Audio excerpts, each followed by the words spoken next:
Thank you very much. I wanted to just talk on behalf of the United Kingdom government as the new head of the DFID Caribbean programme.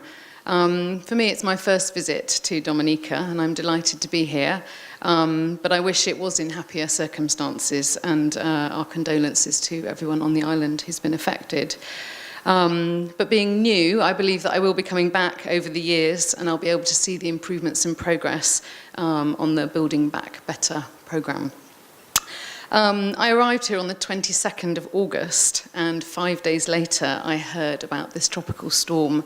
It was one of the first things I looked at to sign off the UK support, and I'm really proud that we were able to provide over £500,000 through PAHO, through the Red Cross, and also the deployment of RAF Lyme Bay for the immediate response, and to work together with other donors who supported that effort.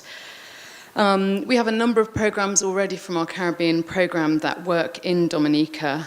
We have 3 pillars that we work on, which is economic growth, climate change and disaster risk reduction, and governance and security. I did want to draw particular importance to 2 of those programs that are already ongoing and delivered through the Caribbean Development Bank. One being the Community Disaster Risk Reduction Fund, combined with Canada, and the Special Development Fund, which I know you've already been discussing with the bank. But these are 2 mechanisms already in place that could help with the recovery. But actually, I wanted to focus on our new funding, and I think most people are aware that our Prime Minister visited the region at the end of September, and he announced 360 million funding for the Caribbean and a sort of a re-engagement of the UK with the Caribbean. The major programme of this is the new 300 million UK Caribbean Infrastructure Partnership, which will be managed by the Caribbean Development Bank. This is new funding, it's all grant funding, and having looked at the slides earlier on with around 62% of your need on infrastructure and roads and bridges, this is exactly the kind of funding that would be able to support those needs without contributing to your debt burden.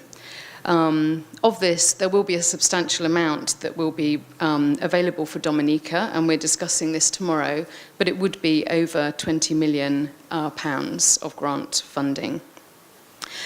The other programmes that our Prime Minister announced was 20 million extra funding for health facilities, which is making them natural disaster resilient and looking at energy and water provisions, so making them the Smart Hospitals programme that Steve mentioned earlier. The other 30 million is looking at public financial management, private sector development, and a skills programme for youth. And again, seeing the youth unemployment rates, that should also, I hope, help with a longer-term recovery effort. So I wanted to thank you very much for calling this meeting. It's been really useful for me to see the damage, and I'm looking forward to the field visit later, but also actually to hear what we can all contribute and to help and support your government, and how we can all bring different things to the table and work well together, I hope. So yes, I look forward to working with you over my time here in the Caribbean. Thank you.